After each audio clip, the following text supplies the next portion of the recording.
Shalom Bapak Ibu yang terkasih dalam Tuhan Yesus Kristus, puji nama Tuhan. Hari ini kita berjumpa lagi di dalam acara Amazing Grace dan puji syukur kepada Tuhan. Hari ini saya akan bersama-sama menemani Pendeta Lim Supianto. Halo Pak. Halo juga Pendeta Rocky. Hari ini kita bahas apa nih? Kita akan bersama-sama melihat atau melanjutkan pembahasan kita mengenai satu perumpamaan yaitu tentang pukat.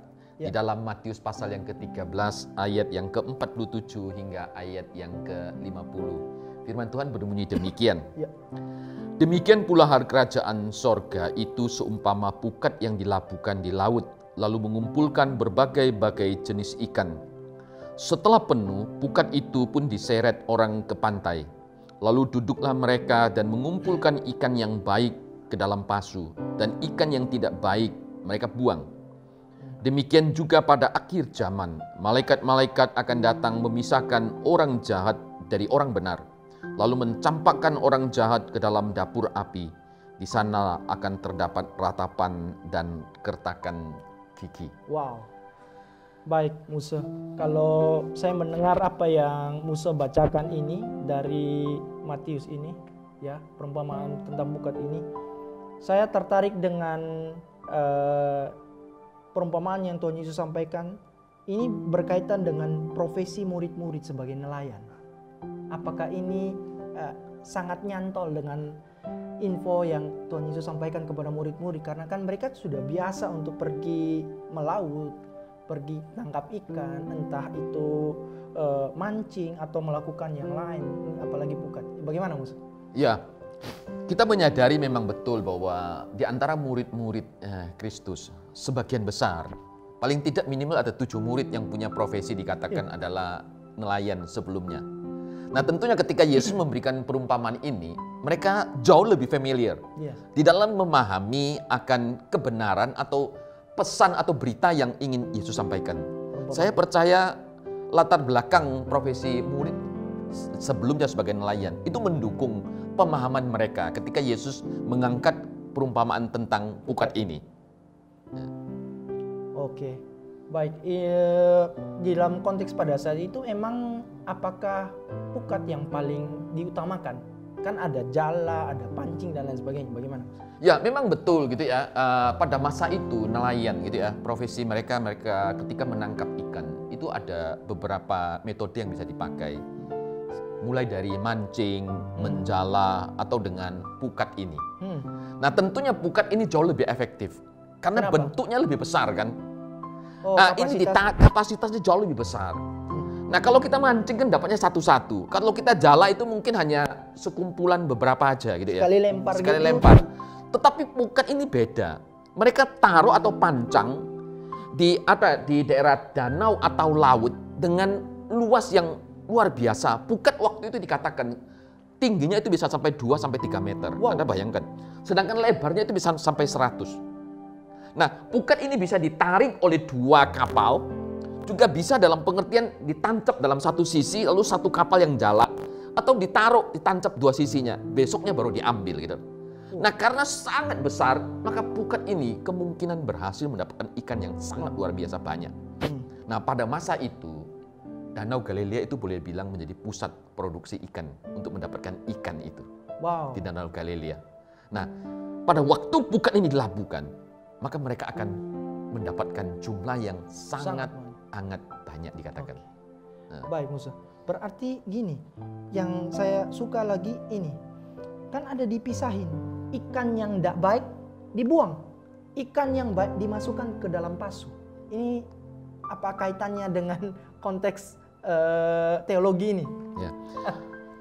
Kalau kita memperhatikan pukat itu ketika mereka pakai untuk menangkap ikan, mereka tidak terlalu bisa memilih ikan yang mana yang harus mereka dapatkan.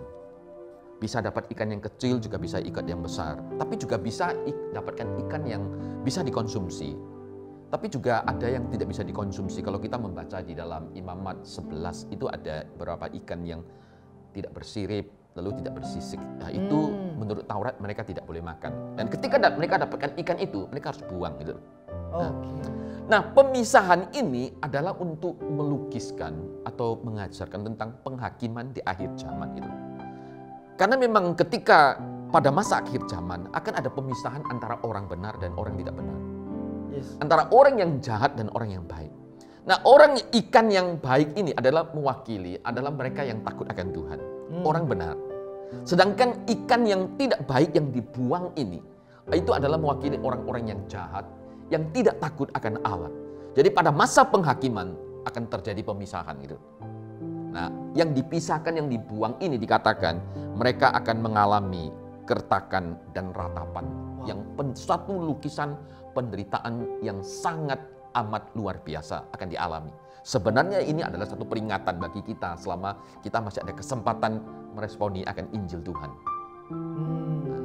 Berarti sebagai orang Kristen yang sudah mendengarkan Injil, kita juga harus merespon dengan baik apa yang kita dengar.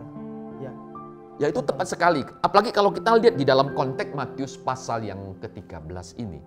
Ini kan berisi beberapa perumpamaan. Ada 7 perumpamaan di dalam Matius pasal yang ke-13 ini. Dan pukat ini menjadi puncak daripada pengajaran daripada perumpamaan di dalam pasal yang 13 ini.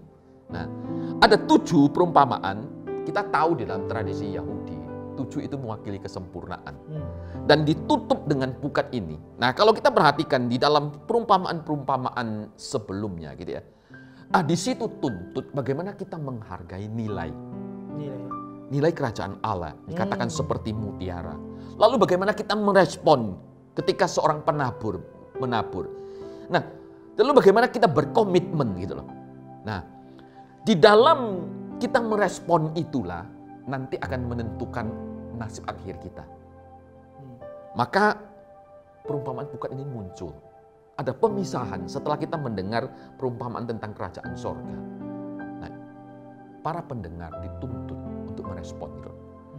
Nah, orang yang meresponi dan percaya dan menghidupi akan kebenaran kerajaan Allah ini, maka mereka adalah termasuk kelompok orang yang benar. Tapi ketika mereka tidak percaya dan menolak, tidak takut akan Tuhan, dan tidak berkomitmen dalam kesetiaan, tidak menghargai nilai kerajaan Allah.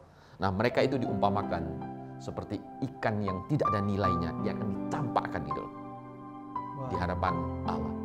Nah, ini sebenarnya satu bentuk pengajaran yang mengingatkan kita selama kita masih ada kesempatan di dalam dunia ini mendengar berita Injil kerajaan Allah. Respon kita itu bagaimana? Itu akan menentukan nasib kita di kemudian hari. Pada akhir zaman. Berarti setiap kita pasti akan melewati apa yang namanya penghakiman, ya. Dan bagaimana Musa? Nah, ini sesuatu yang real gitu loh. Perumpamaan ini mengingatkan bahwa penghakiman atau yang disebut dengan neraka penghukuman, ini ada sesuatu yang real gitu loh. Ada sebagian orang kan bilang, wah ini paling lu nakutin gua aja. Sebenarnya nggak ada. Ini pasti akan terjadi. Pasti akan terjadi gitu loh. Karena penghakiman ini sesuatu yang pasti. Sebagaimana kita percaya kedatangan Kristus yang kedua kali adalah suatu hal yang pasti gitu. Maka kita akan tiba pada hari penghakiman. Penghakiman akan ada pemisahan. Nah, kalau kita bandingkan dengan perumpamaan yang lain, ada pemisahan antara gandum dan lalang. Akan ada pemisahan antara domba dan kambing. Nah, di sini akan ada pemisahan antara ikan yang kualitasnya baik dengan ikan yang tidak baik. Nah, yang lalang, yang kambing, ikan yang tidak baik. Nah, inilah yang akan mengalami penderitaan di kemudian hari ketika tiba hari penghakiman. Jadi bersyukur kalau kita boleh meresponi dengan baik akan Injil keselamatan yang datang daripada Allah. Wow, implikasinya bagi setiap kita bagaimana Musa? Kita yang mendengar, kita yang sudah tahu firman Tuhan, mungkin kadang-kadang biasa aja sih, perumpamaan mah biasa aja, itu hanya ilustrasi biasa.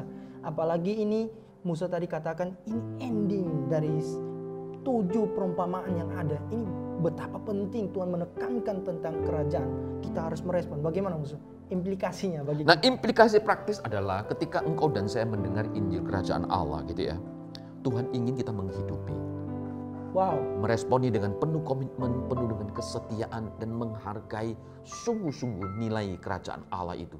Dan nilai kerajaan Allah itu tidak tergantikan. Seperti mutiara yang begitu berharga. Dan kita memeliharanya dengan penuh kesetiaan selama kita hidup di dalam dunia ini. Nah, ini yang penting. Wow. Wah, hari ini kita banyak dapat berkat rohani melalui pemaparan dari Pendeta Lim Supianto berkaitan dengan perumpamaan tentang pukat. Bapak Ibu, sampai di sini perjumpaan kita dari renungan Amazing Grace.